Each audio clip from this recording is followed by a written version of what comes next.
Welcome to River of Suck Podcast, episode 19. I like it. My special guest today is Josh Holder. He's the owner of the Frightmare Compound Haunted House, and he does a bunch of other stuff that he's going to tell you about.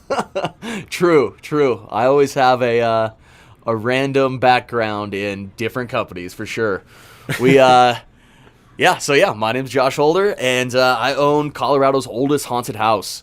The Frightmare Compound, my dad started back in the day, back in 1983. So This is the 36th year now. So after my dad passed away from cancer in 99, I kind of took over when I was 18. And man, it's one of those things. I scare people for a living. I am the guy you come to if you want to be afraid. Fear is your business. Exactly. Literally my business. Yeah. I scare people for a living. Amazing.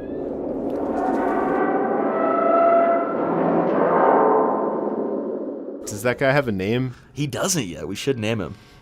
He's literally looks real. Like if you saw that thing. So yeah, for everybody that can't see what we're looking at right now, we're looking at a head that these sell at Trans World and all these haunted house conventions, and they're literally like $300-$400, but they are realistic. Like it looks 100% real. I was pretty sure you decapitated someone for this interview. I'm not gonna say I didn't. Yeah, let's set the scene for anyone who's just listening on audio. Definitely. So yeah, right now, Andy and I are actually shooting underground in an old mine shaft that we built out here at the compound. The compound's built on 4 acres, and we have, you name it, from wrecked airplanes to mine shafts to mining equipment. And our mine shaft at the compound is one of the things that we're really known for. We have over $200,000 in actual Colorado mining equipment, from ore cars to ore buckets to pickaxes to you name it. So this is I thought this would be a fun little shoot down here to actually be underground and kind of get the vibe. Yeah. So we've talked on this podcast a lot about fear before, and we've never talked about it surrounded by heads and weapons and mine shafts. So I'm super stoked. Definitely. Yeah. Fear is a huge part of life, period. And that's what people pay me to do, is they pay me to scare them, to bring that fear into their life. So a lot of people are afraid of fear, but haunted houses kind of turn that on its side. You have to kind of want to be scared. What's that about?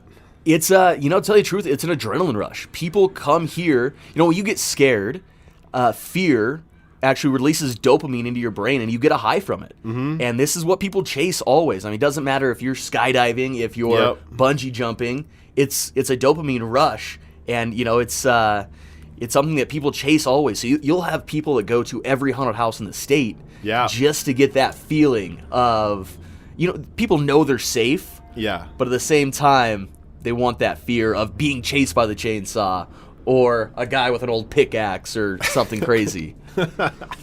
Yeah, and actually, I worked here as a scare actor a couple nights last Halloween season. It was super fun, and at the same time, like you're talking about going to all the haunts, my wife and I, we love it. It's so fun. We went on our honeymoon. We went to a music festival and 2 haunted houses. Really? That's really cool. It's, tell you the truth, man, it's one of those things that I take it for granted now. Like this is my everyday life, and I live it and I work it. Right. But you have these people that literally, look at Ellen DeGeneres now. Those YouTube videos have millions and millions of views just because they love to watch people get scared. Oh, right. They scare people. Exactly. Yeah. And they take them actually through haunted houses in LA too. And it's just classic. So funny. So yeah, it's always always something that people chase. People love that feeling of fear and watching their friends get scared. Yeah. It's funny, in the music business, a lot of the people I talk to, I'm like, oh, I'm scaring at the haunt. Like, come on down. They're like, oh, I'm too scared. They've ruled it out completely. And yet, you come here, and there's big lines. There's families. There's little kids. Exactly. There's adults. There's all kinds of different people of all shapes and sizes. 100%. And looks. 100%. Yeah, on a Friday, Saturday night, we'll have a 3-hour wait to get in here. Yeah. So, you're sitting out there, and to tell you the truth, one of the funniest things about waiting in line for a haunted house is, we have our VIP and our immediate access where it's an upcharge, you can go to the front of the line. Right. I'd say 8 out of 10 people don't do it because waiting in line is half the fun for them. They get together and they start telling stories of last year. Oh, yeah. Oh, how Susie lost her shoes, or how whoever peed their pants. And literally, you can watch these people, and there's no refunds. Of course, right. When you buy a ticket, it's here, you're going in. Yeah. And I can't tell you how many people they wait that 3 hours with their friends. They start psyching each other out. Oh, man. And they actually don't even go in the haunted house. Like, they'll get all the way to the front. They spent a $30 ticket, waited 3 hours, and they're out. They're they like, don't nope, go can't in? do it. I guess I never saw those people on the inside. Exactly. Although I had to escort a couple folks out the emergency exit. I'm sure. Every night, man, you're always taking people out, too scared, freaking out. So that's most of our security. You'd think, security's here to protect all this stuff. No, it's literally our security guys are just escorting scared kids out. And tell you the truth, it's not even the kids that actually get scared. Like, we have Denver Broncos players come through where when you're sitting here and these guys are 7 foot, 350 pounds, and they're screaming like little girls, and you can't help but laugh. But that's what they come for. Nice. Yeah, it's hilarious, dude.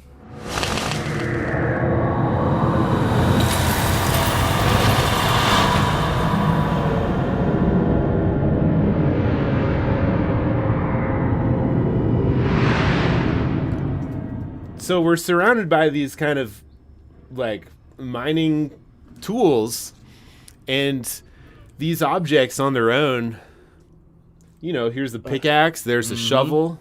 100%.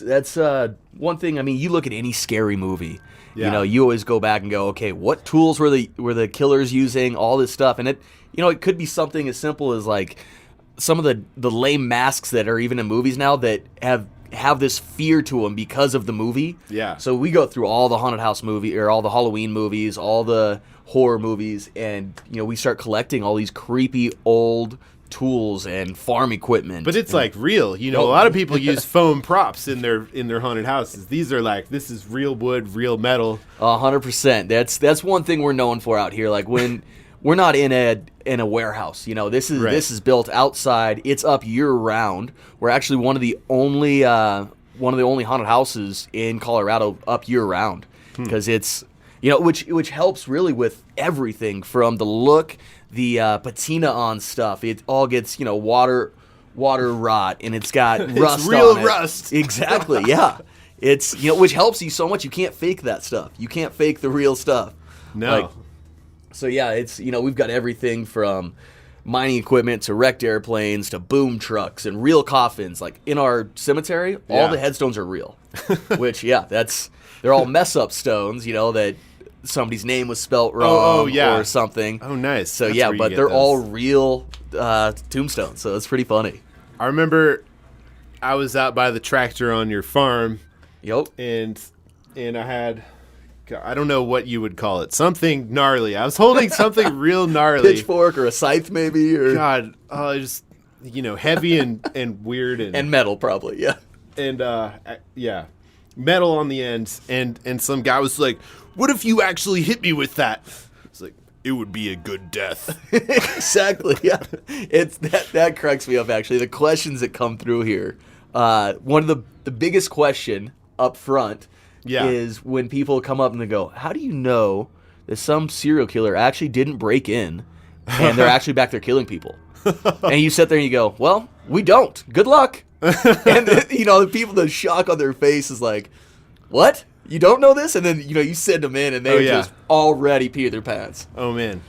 So there's like an illusion of certain death that you're kind of getting for the entire time that you're in here. Exactly. And you're saying that's tripping chemicals in your brain. People are loving it. They're feeling fear and loving it. Exactly. Oh my God. Exactly. It's these people, they pay to get scared and have that fear feeling and get that high, that dopamine high in their brain. It's just so funny because in almost every other aspect of life, people are running away from it, and here they're running towards it. They're waiting in line for it. They're literally, yeah. So I've talked to a fear and anxiety expert. I've talked to all kinds of people. Kristen Ulmer, she's a fear and anxiety expert. Okay. you're actually not going to get rid of it. Everyone thinks they're going to like overcome fear and like get the better of it. No, you can overcome a situation, but that fear is part of you. It's actually one of the oldest parts of the human brain. Really? Any animal brain. So that makes sense. Her theory is that if you embrace it as something that's good instead of running away, then you're actually just feeling your emotions more, and that's actually going to make you a happier, more well-adjusted human. Interesting. Yeah, I need to go back and listen to this podcast because that's super interesting to me, and especially being in the business that I'm in. Yeah. So, wow, it's crazy. I call it living a fear-positive life. I like that. I like that a lot. I need to use that one. Yeah. Especially out here. You can have it. I'm taking it. 100%. We almost burnt the place down trying to turn it on. True. Yep. This place has been sitting dormant for the past 6 months, and we tried to kick on an outlet and had electrical fire down here because it was underwater. Let's not do that next time. No. So, okay. So a fear-positive life. There's two kinds of people who are in here. There's people who paid money to get scared, and there's people getting paid to scare. Exactly. What do we call these people? Those are always the monsters. That's our monster team. Yeah. Yeah. So our actors out here. I mean, you can speak from experience. You've done it. Yep. You have the people that come back year after year. I've got probably half of our crew out here that come back every year. Yeah. Just to scare. I mean, they get the same high as somebody getting scared. You know what I mean? To be able to watch somebody actually pee their pants, actually, just like fierce sweat and tears. So it's those guys get a high from it too. Oh yeah, absolutely. This past Halloween season, as I was wearing your masks and holding these aggressive-looking weapons, this is helping me be a person. Like this is a healthy way to get out my weird dark side. Exactly. And I think everyone has a weird dark side, but the happier people, like the most well-adjusted, balanced people, are in touch with their dark side. Oh yeah. And they know about it and they don't run away from it. Exactly. So like, yeah, I'm going to hide behind this tractor. And I'm going to pop out. And when you fall, like, there's people like falling down and their friends picking them up and they can barely 100%. keep moving on. But we got to keep it moving because there's more people coming. Exactly. Yeah. And it's actually a pretty crazy, it's a crazy experience to come out and actually scare people. I just feel so good when that happens. It's like, yes, you did your job. Yeah, exactly. Yeah, and the funny part is, so we hold auditions every year. Okay. And the auditions to be an actor out here at the Frightmare Compound, we want to make sure that people can actually do that. Mm-hmm. It's actually harder than you'd think to be able to get in somebody's face and be comfortable with it. But that's what you're saying with being in touch with your dark side, like being able to actually to play that out a little bit. These guys will have, I can't even tell you. We'd have 100 people out here ready to audition for these spots out here. And, we'll put somebody in a position, we'll bring them down into the mine shaft, into a scene, and make them act out what they're going to do. Like, I want to see that you can get in somebody's face and scare them. And, you'll have 10 people that come down, psych themselves out, and they can't do it. They totally walk away. They're like, yep, this isn't the job for me.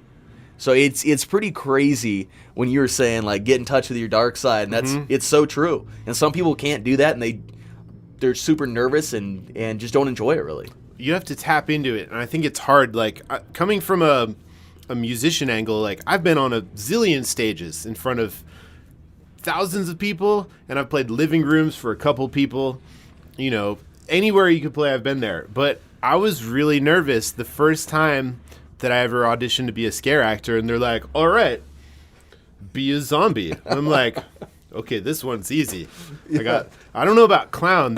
Clown is hard for me. Like, I don't know. Like, I'm not coming from an acting world. So the transition from being a normal person to like someone who's kind of like creeping around a corner Exactly. For fun. I actually thought it was not an easy transition to make. That moment you go in, you're like having the conversation, this is what's going to happen. Yep. But then all of a sudden you're in it and they're like, act. And you're like, I'm not an actor. Exactly. But actually, this is a good introduction into the River of Suck concept, which is you have to suck at something before you can be good at it. 100%. So, I got in there. This was a different haunted house in Denver. They're like, all right, we're going to do a scare circle. Everyone going to go around and scare. And I'm just sitting there. I'm sitting there terrified. And I'd made some sounds. And that very first night, I lost my voice completely for a week. 100%. Like, oh, man. I was loud and I was scary and I did it. But I sucked. Yeah. Your first couple times you do suck. Always. And that's literally, so Frightmare, we always try to open on like a Friday, Saturday, do like almost like a sneak preview, and then take a week off where our actors can go out and they know, okay, this is what I'm going to do. We're training them, doing everything, but you overexhaust your voice. You lose your voice. Yep. So we give them that week to actually, okay, now I know I can't scream at the top of my lungs for 2 days straight. Yeah. So, yeah, it is pretty funny, but everybody does suck right when they come out. Well, I'll take that back. Not everybody sucks right off the bat. There's some people, man, that I sit there and go, this guy actually might be killing people. Like, you are creepy. So I won't say everybody sucks right off the bat. So check this out. You're on one side of the River of Suck. The River of Suck is an imaginary river flowing through your mind. Behind you is your comfort cave. You're on your comfort shore. That's where you do all the things you already know how to do. Easy.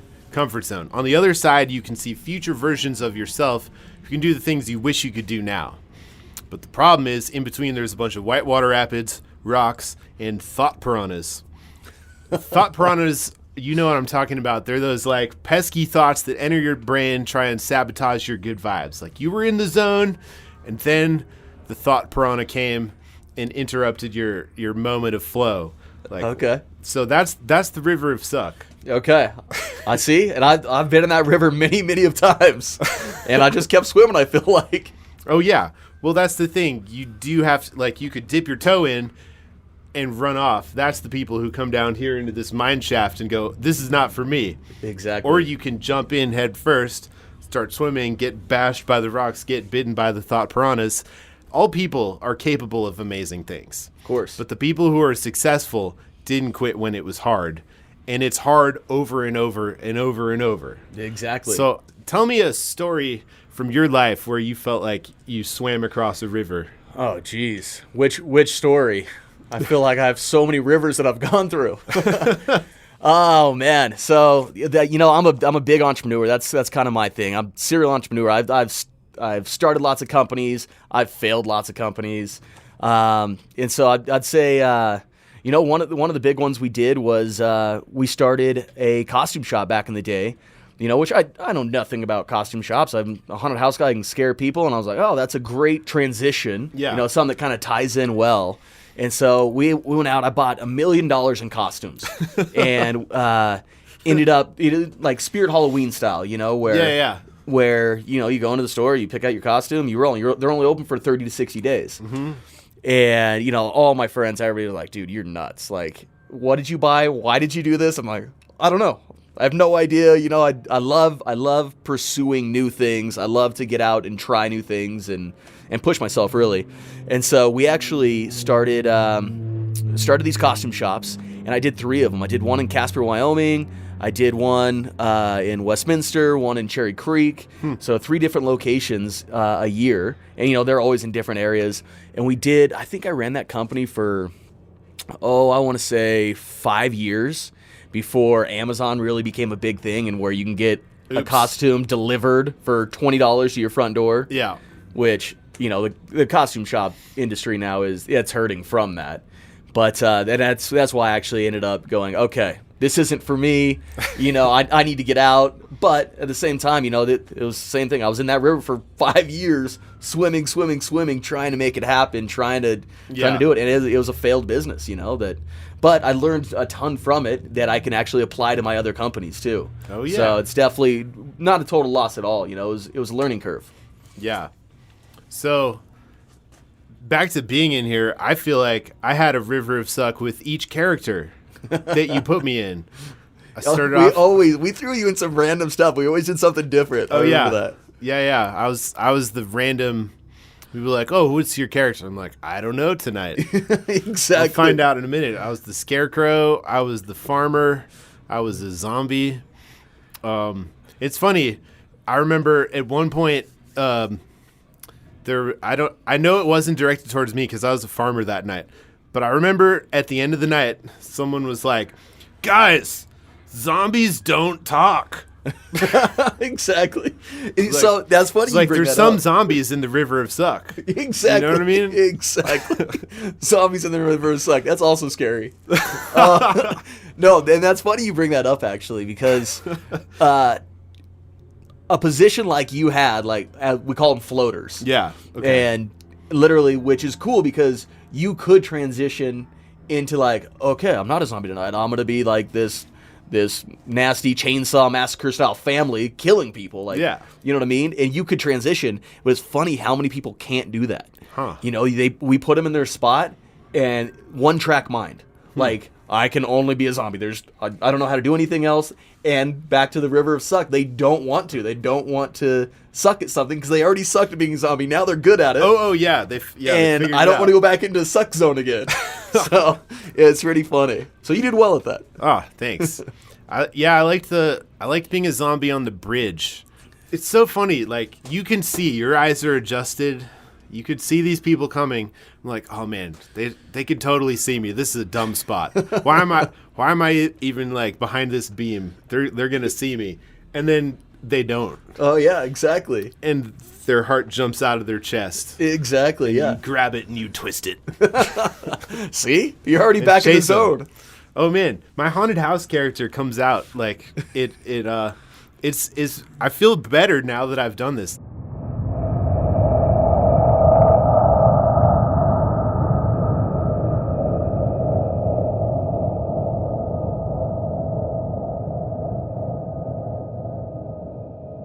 My dad brought me to a haunted house for the first time.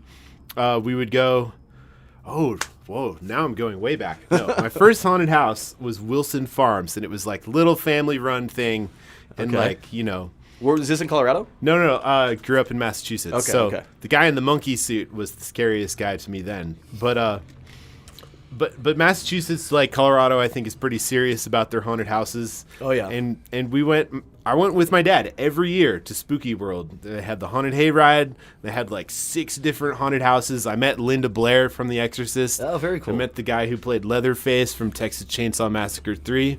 Very cool. And it was like this lovely, awesome weird part of my childhood where I got really into horror movies. And then being able to come back to it from the perspective of the scare actor is so fun. Oh yeah, exactly. And that's something that we love to do every season. And I'm the guy out here picking up trash, taking Tylenol to the zombies so they have a headache. I'm the babysitter really out here, making sure everything runs good. But it's one thing that I always try to do it every year. Like, all right, tonight, if it's a slow night, a Monday, Tuesday night, I'll go into the makeup garage, and have all the makeup girls get me all done up and get me into costume where I can go out and screw around because it's something that it's such a high to go scare people too. It's so fun to do, and it's a great way to burn some energy. I mean, you know how it is. It's a workout out there. It is a workout. I like this more than the warehouse vibes because you can move and you don't feel like you're gonna die. Yeah, exactly. Oh man, some of them are so hot inside and it's brutal. But again, out in Colorado too, sometimes it's freaking cold out here. Like, so bundle up, But you're out in the elements. It's cool. You've got the fog. You've got the sometimes the rain, the snow. You're living actually movie scenes. You're going through and you're actually outside and outdoors in the elements.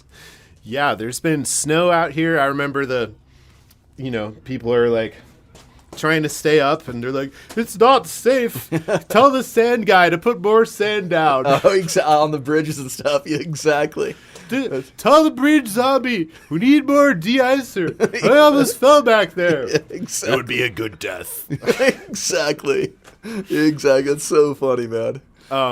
So you've got real planes here. I mean, just I've never been to anywhere that looked like this, and I think part of kind of instilling this vibe that's going on here is everything seems more real. It's not like you walk into a warehouse and it's like, oh look, the clouds. It's like, although you do have a clown warehouse. True, we do have that. But you've got real planes, you've got real tractors, you've got real weapons. So the fear, the illusion of death, imminent death, is like exactly. It's real. Well, there's always a big difference in haunted houses, and there's a reason we've been around for 36 years. Like, we spend real money on these sets, and we spend, I've got guys that work out here year-round on the haunted house, where, you can have a fly-by-night haunt where they go in, they carve some foam props, and, like Spirit Halloween style, like.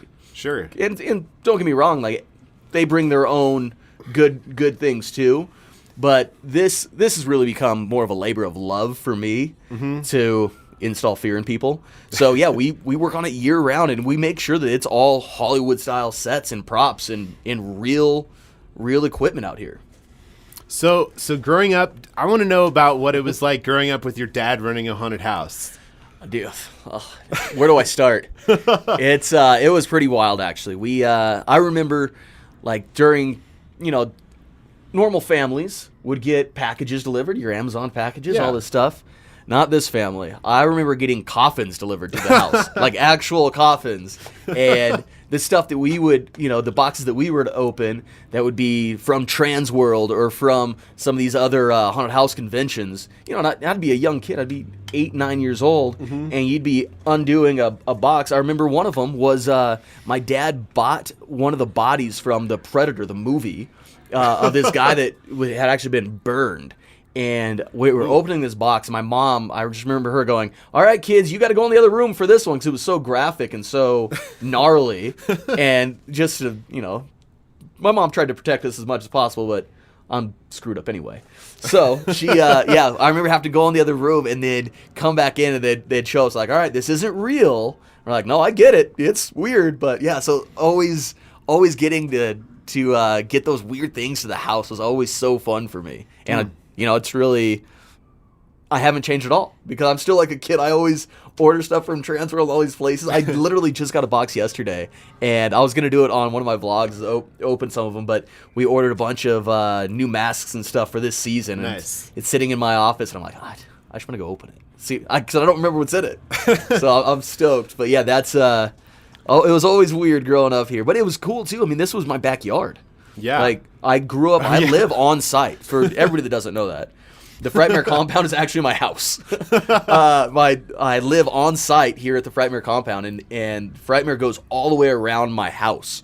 So growing up here, we've got 5-6 acres up here where we play hide and go seek with neighborhood kids that would come down, and I mean this was the coolest place ever to live. I mean, you couldn't dream this up. You have 10 people come over on a Friday night to play kick the can or, some of these stuff where we go back in the haunted house and hide. Like, super cool. I mean, you got hiding spots built in. Oh, my gosh. Well, think about being a security guy out here. Like, it's all, like, hidden doorways. Oh, yeah. And so, yeah, walking around out here, there's always a new hiding spot. So, in a way, when you took over the family business here, you'd already made a lot of mistakes. Were you working it as a kid? Oh yeah. So I think I started working my first year as a scare actor.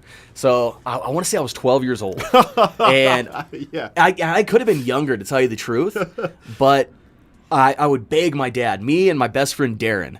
I would beg my dad, like, I want to go out there. I want to do this. I mean, that's. I'm sitting here watching all these guys. You've been through it, right? Oh, 100 times. Yeah. And I know all the actors out there. I know them by name because I knew them before they get, dressed up. Mm-hmm. But, I thought it was the coolest thing in the world.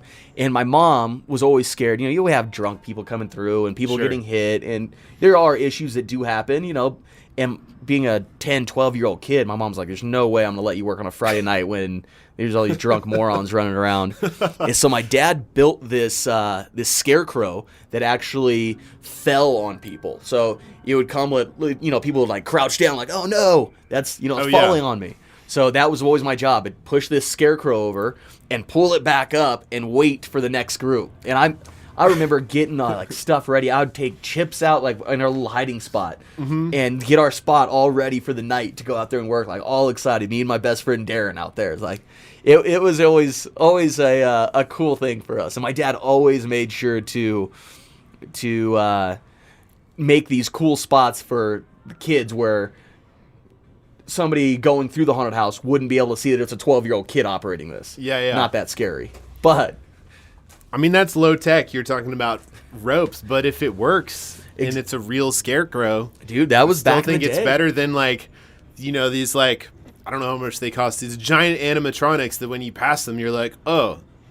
Yeah, because when I'm going through a hunt, if I see a giant monster, unless it's placed really well, like, you see it and it takes me out of it.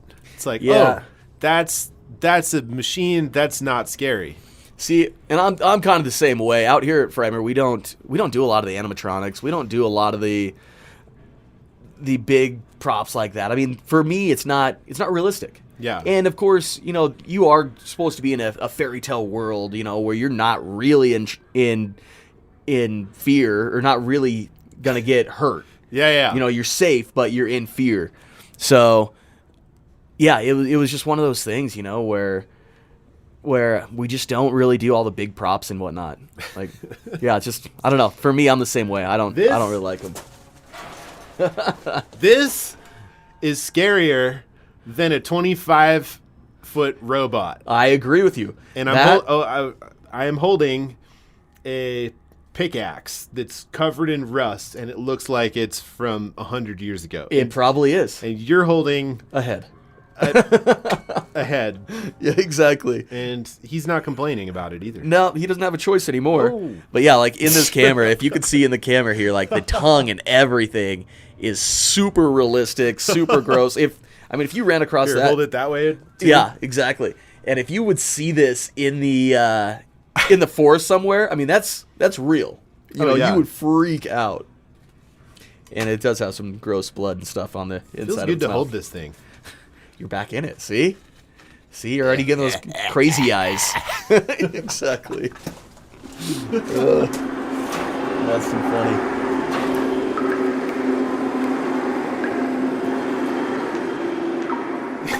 Do you ever get afraid back here, or do you just? I do. You always. So I'll be back here working at midnight, 1 in the morning, 2 in the morning, doing lights, sound check. Making sure everything's legit. Mm-hmm. And you always hear stuff. I mean, we're also on a 6-acre property where there's lots of cats and coyotes and you name it. There's stuff moving around.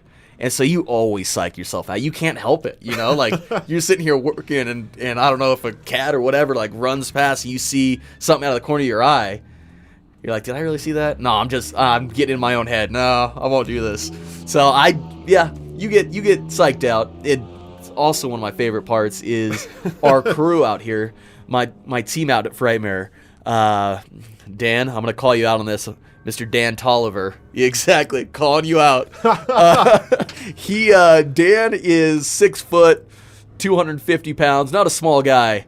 And he literally, like, he'll be out here, and I can hear him. Like, I'll be in the house, and I can hear him out here working. And, of course, I'll get a wild hair. I'm like, I'll go see what Dan's up to. And so I'll go outside, and if he doesn't see me coming, I'm like, this is perfect opportunity. I have to scare him. And I'll go up and I'll scare him. I'll duck into like one of the moss caves or something and scare him. And Dan screams like a girl. He screams like he has a great scream. Like, we need to record it for this. It's so good. But after that, he's always like, dang it, dude. Now I'm done. Now I'm psyched out. I can't work down here anymore. You already got my heart going. I'm like, shoot, I shouldn't have done that. Now I lost you getting this project done. He doesn't manage to get you back though? He's got me. What was the last time? He got me one of these last times that, he got a pop out scare on me and just couldn't help it. I wasn't expecting it. So, yeah, it's always something out here. So what makes a good scare? It's different for everybody. We always say, for our actors, everybody wants to do a pop-out scare. Mm-hmm. Everybody wants to be around a corner, something where nobody can see them. Yeah. And they pop out and get that scare. Yeah. And that's a great way to do it. But you also have all these other scares that you have people that if you follow behind somebody, some people just freak out on just being a quiet guy, just dragging maybe that pickaxe across the rocks. Let's make this sound for them. Yeah. Exactly. And to tell you the truth, like somebody following you like that will psych out somebody so much and plays a different part on scaring them, you know? Yeah. And yeah, everybody scares differently. You know, you have your biggest fears in life. You have claustrophobia, where we have a lot of tight spaces through like the moss cave and everything, where it's single file, and I mean it's you're touching shoulders on both sides, and that's some people just can't handle that stuff. You know what I mean? Like claustrophobia. We have another big one are insects and snakes. Shoot, we had a girl. So this is a fun story. This is probably like 5 years ago. I bought a bunch of Madagascar hissing cockroaches, live ones. And those things, if you Google that, they're gnarly. They're scary. Like, and they can't hurt you. They don't bite. They don't do anything. But those things crawling on you, my gosh. And I hated them. I absolutely hated them. But I had this actor down there. Is in the bottom of the barn, supposed to be the basement of the house, and it's just this kid with insects, and he would play with them, and they'd be crawling up and down his arms. Whoa! First of all, it's gnarly. But we bought this bucket of rubber cockroaches, and so he'd have real ones crawling on them, and then he'd throw some on people. And you know, girls, they get them in their hair, and they freak out. And the kid, I still remember this kid to this day. He loved that job because this is probably the second or third night he was in there. He throws a cockroach on this girl, and she rips off her clothes because she thinks it's in her clothes, and she's literally running around in her underwear and bra, running around screaming, thinking these cockroaches are on her. And he to this day he's like, "This is a great job, man. I'm gonna keep this one." I'm like, "All right, man."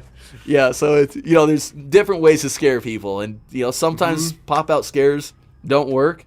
And then you have a rubber cockroach that makes you rip off your clothes and start running. Yeah, you know, you put these actors in these positions and hope they'll swim, right? Exactly. And like, I can remember definitely being put in some. Okay, so I worked at a different one 2 years ago. I worked at the 13th floor. Once I did this, they wouldn't let me do anything else. There's like a front room. I was like the first person you saw. So my job was to scare people who'd already seen me, which is like, hard. This is different. I'm not hiding in a closet going boo. Exactly. Except we're not allowed to say boo. Yeah, exactly. Rule number 1. Yeah. But, you know, how do I scare these people? And so I started sniffing them. I started like doing stuff like, how do I make someone feel uncomfortable? Which is a skill that hasn't served me any purpose other than being a scare actor and having a lot of fun. But you're right, though. But the creep out, that's harder. That's way harder. I think so, too. And you can't teach that. Like, you need guys that are actually comfortable doing that. You know, that's part of the reason we do auditions, you know, because you put somebody in that position and you're better than most. So I'll give you that. That's why we always moved you around. But you put somebody in that position and they're not comfortable, you know, they're not going to be scary. No. And that's... Yeah. And there's nothing worse than having an actor that sucks. So that happens? Oh, my gosh. I mean, that's part of your river of suck of running it is, like, dealing with that, right? Oh, 100%. And so we'll have people that, you know, they're down here, and they're trying, and you got to respect that. So we'll come down here and just work with them and train them. And, hey, this is how you're supposed to do it. You know, swing your arms, you know, like you're going to, like, claw at them. And, oh, yeah. But, you know, you have people that just can't cut it, which are why we have auditions. Yeah, I remember being told that, like, this was maybe my first night as a scare actor. They were like, "You look really stiff." I was wearing a suit jacket that was like a steampunk suit jacket. They're like, "You look really stiff. You got to move your shoulders around." So I started moving my shoulders. I'm like, "Oh, this feels good." Yeah. Oh yeah. And I've kind of had this signature face for like a long time. Probably your whole life. I like that face. Yeah. This is a face I've been making a long time just for fun, just like, what's exactly. up? That's your go-to. And I realized real quick, this is a good haunted house face. I have this one in the bag. Exactly. It doesn't work behind a mask, though. True. And to tell you the truth, like some guys, like having a beard and stuff, it helps out here. Most actors want to cover their face. They want, you know what I mean? Mm-hmm. But having like beard and face hair, and you got some of these guys, you're like, dude, you're not wearing a mask. Like, I want a bearded dude down here. Like, that's the look. Like, we're gonna put blood and gashes all over you, but I want that beard down here. So it is always funny to watch people, and it's easier to get in character when you have a mask on, when you're totally done up. But when you're supposed to be a real guy, like a chainsaw guy, like you're a normal dude. You're normal dude. But dark side dude, exactly. You're actually psycho. Yeah, but it's hard for somebody to get in that zone too. Like, you're what we want right now. We don't want something super big and scary. We want just the psychopath. So what about clowns? Why are you afraid, dear listener? Are you afraid of clowns? So clowns, I don't know what it is. I've never been afraid of clowns, but you have all the old school movies of It and Clowns from Outer Space and all these I love that one. Old movies, that people to this day are just terrified of clowns. Mm-hmm. And so out at Frightmare out here, clowns really they don't fit out here. Like when you're sitting here, I'm in a mine shaft, now there's a clown, like kind of weird. So we actually have a whole separate area called the House of Darkness. It's a whole separate floor, a whole different area of the haunt that you go into. And you tell you the truth, man, people freak out. And I don't know what it is. Like clowns aren't something that scared me, but I'm going to say 8 out of 10 people, they're just uneasy with a clown, which is pretty funny. Well, I noticed that those actors tend to be... I'm going to let this plane pass. Yeah. This is why we have wrecked airplanes at the compound, because the compound is actually right in the flight pattern of North Jeffco Airport. So that's why we have all the wrecked airplanes. One could be falling right now. And we wouldn't know. A lot of your clown actors are like the high school kids. And I think they might be the kind of people you're talking about who, like, once you're a clown, like you're a clown. Exactly. And that's the high school kids. It's 2 reasons. One is because they have a ton of energy, and we want loud laughing, running, screaming, jumping, lots of energy. Like those are the clowns that we love out here, like grungy clowns that just have energy. And what do? You give a high school kid a Red Bull energy drink and tell him to go jump off the walls, and he's stoked about it. So that's one of the reasons. But yeah, the other one with having these kids, once they're a clown, and they love it. I mean, it's all fogged out in there, playing the creepy clown music. Yeah. Once they do that, nobody wants to go back to being a zombie. I don't know why, if they're actually loving the high intensity and running and laughing, or I don't know why, but most of the guys, they want to be a clown and that's it. Or maybe that's the only thing in their head that's scary. It's the only thing I don't want to be. Yeah, that's how I would be too. Like I don't want to be a clown. Yeah. So yeah, that's interesting. I mean, I would like to set the scene here. I've been through a lot of haunted houses, and I don't know about you, dear listener, but if you go through a lot of haunted houses, you're going to see a lot of clowns. And sometimes they're bright. Sometimes they give you 3D glasses. Sometimes it's like, it's well lit, and it's like, oh, look, killer clowns. You can see them. Yep. Seeing them, but here, you've got the House of Darkness. You can't see anything. Exactly. There's so much fog. There's so much darkness. The House of Darkness is an apt name. Exactly. You can't see your hand in front of your face. No. Like, you got to feel your way through. Right. So I think that makes a big difference in the scary clown zone. Yeah, and it's something about people and going into the unknown. Not being able to see where they're going. Yeah. And then having a clown pop up 6 inches from your face. Because these guys, they're, their eyes are already adjusted to it. They know where, how the whole thing's built, and they can see you. Yep. So these guys can pop up right in front of you while you have no idea they're there. So it's actually, I think it's just fear of the unknown, of not knowing what's coming next, that these people just freak out on. It's so good.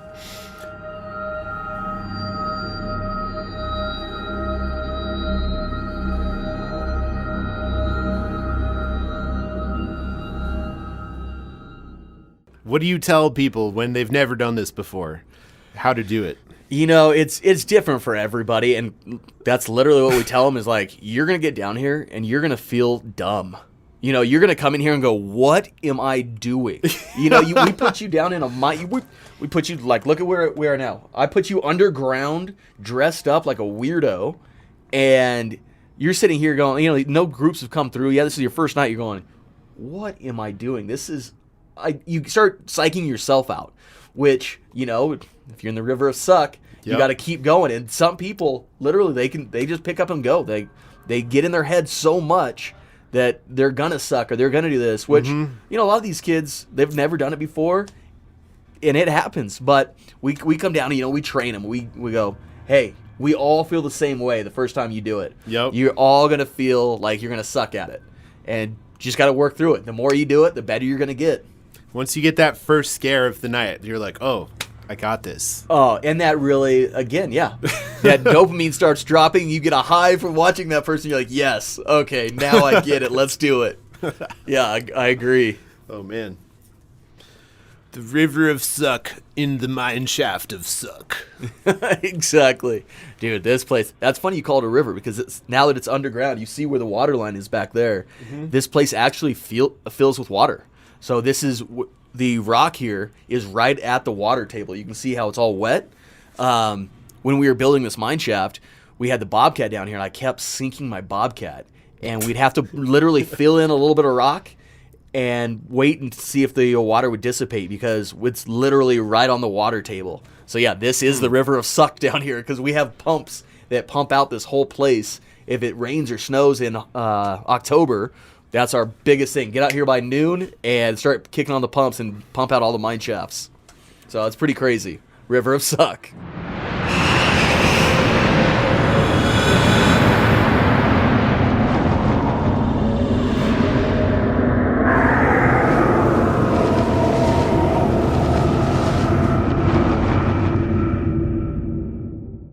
I want to go back to just people for a second. What have you learned about people from trying to scare them?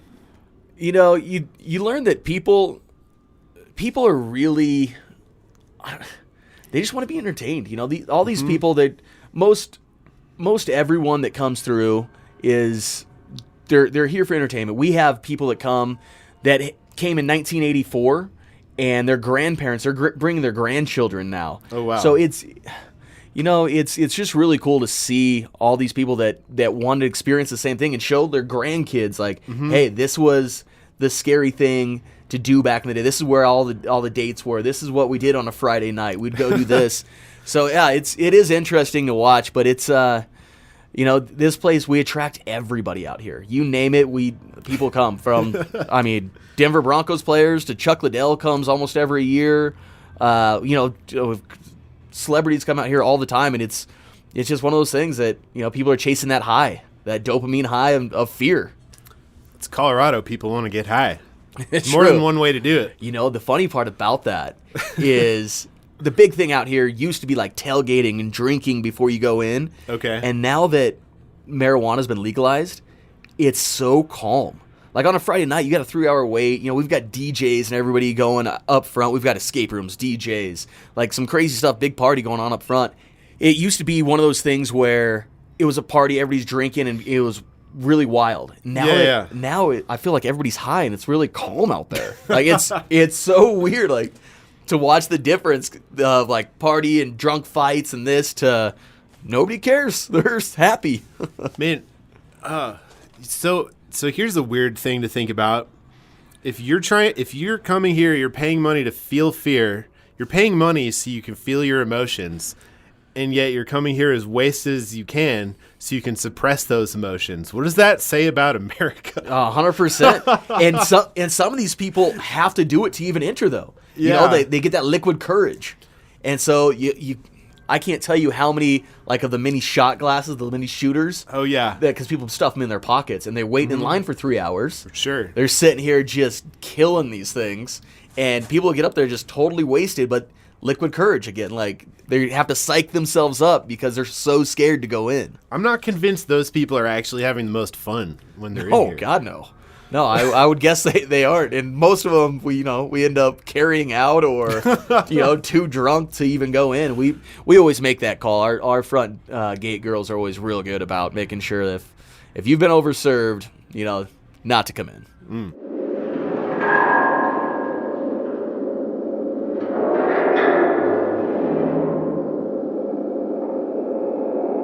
Chainsaws? Can we talk about chainsaws for a second? You want to talk about fear? That is probably our number one scare is the chainsaw. Oh, and I don't know what it is. I mean, people freak out. You have haunted houses that do it, like the electric ones. Not scary. Out here at the compound, now it's outdoors, which you have to run a gas chainsaw. Sure. But I can't tell you how many people have left shoes. So picture, you're looking around right now. We're on rocks. And these people finish the haunted house running full sprint with no shoes on. And they don't even go back for them. So scared. Where's the shoe? If we go down to the chainsaw area, we just start hanging stuff up that's been left. If they don't come back for lost and found, they go to lost and found. If they don't come back for it, we hang it up out there. It's look at these victims. Exactly. This guy lost his shoes. You must be real scared. And not to even come back at the end. They just got in their car and left. Yeah. Weird. That's actual fear. Well, I don't want to spoil what's different about your chainsaw spot. Because I've been to a lot of haunted houses, and I've seen a lot of chainsaws. Yep. And you guys are in my top 2. Ooh, I like it. Yeah, it's one of the top 5 questions I'd say is, do we have a chainsaw? And I think that is the thing that people come for the most. They have that childhood memory of it. Like I said, we have grandparents bringing their grandchildren, and they have that memory of running and just that instant fear of you're walking, it's quiet, it's nothing big, and you hear that thing fire up, telling you, and these kids take off like there's no tomorrow, they're gone. Oh so it's classic. That is the best spot to go down there and sit. You need to come back just not even to be an actor and sit on top. We did a podcast with one of my buddies on top and watching the chainsaw just run and scare people. It is hilarious. And we have a viewing deck up above that. Oh, nice. Oh, it's too funny.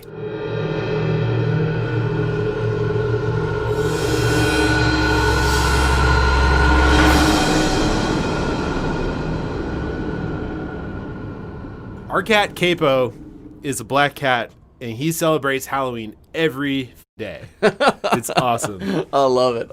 You got to have a black cat. I've got a black cat out here. He's creepy as hell.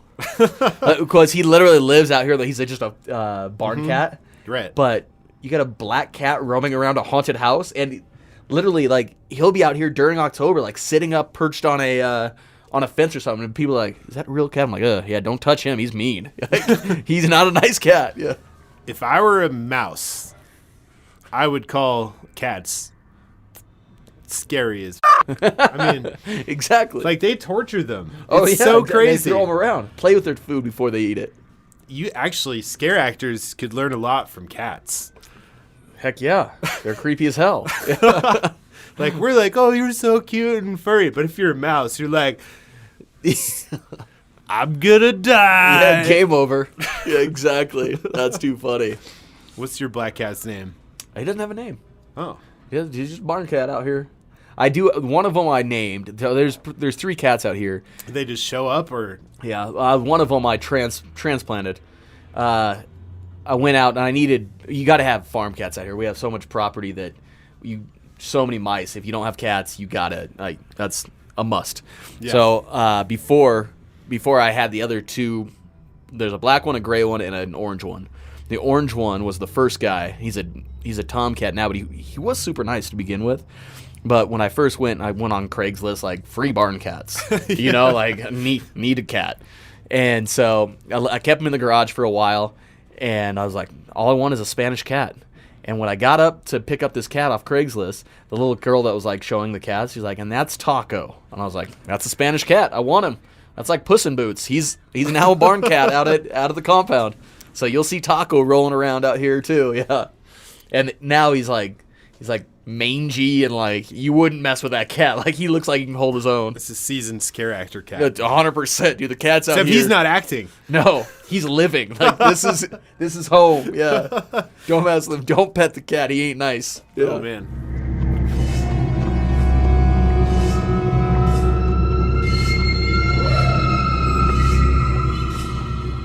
Do you go to other haunted houses to check out what they're doing? So I actually travel around the world doing that. My off season, I've been around the world multiple times, going to other haunted attractions and just attractions in general to see trends.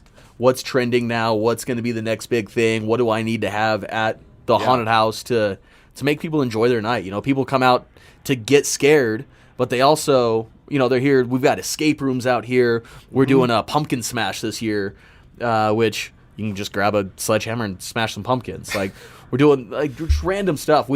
That's not random. That's how you get your dark side out in a healthy way. Exactly. Go smash some stuff over here legally. Over here. Yeah. Don't do it anywhere else. Here's your over cage. here. Over here. Do this. Yeah. If we want to come to the haunted house this year, So if it's October, get on the FrightmareCompound.com and come face your fears. Yeah. That's literally If you guys are looking for something fun to do in October, this is something different than going to the movies, than going to dinner. And this year with COVID, we're going to be open. And there's so many things that have been shut down from concerts. You're outside. Yeah, you're outside, and we masks. can social distance. Yep, exactly. Hey. So yeah, we're definitely going to be open this year, and it's, you know, a lot of the entertainment stuff got shut down this year. So yeah, this will be a great season for it. So definitely in October, man. If you guys are around in Colorado, come check it out. Always something weird going on. But also, you've got a YouTube channel. What's up with that? How do we follow you? Yeah, so I'm actually we just started a YouTube channel. It's called I'm Josh Holder, and it's actually a work hard, play hard channel that, you know, it's always us working out here on the haunted house, doing something fun. And then again, with Facing Your Fears, I'm always that guy that I'm out doing extreme sports stuff all the time, from hiking, snowboarding. I'm actually, after we wrap this up, I'm rolling down to do some river kayaking up in Golden. So I'm always trying to face my fears again. You know, that's something that we do all the time, and we launch a new vlog every week, Tuesday at 6 p.m. So I'm Josh Holder. Come follow that thing. Sweet. Join the River of Suck swim team for $1 a month at riverofsuckswimteam.com. You can get all kinds of bonus content and extended interviews and scary music. I love it. No one ever said crossing the River of Suck would be easy, or that you had to do it alone. So thank you for giving it a chance at the Frightmare Compound with Josh Holder. With Josh Holder. True. Oh, I love it. My name is Andy Reiner. My name is Josh Holder. Keep swimming.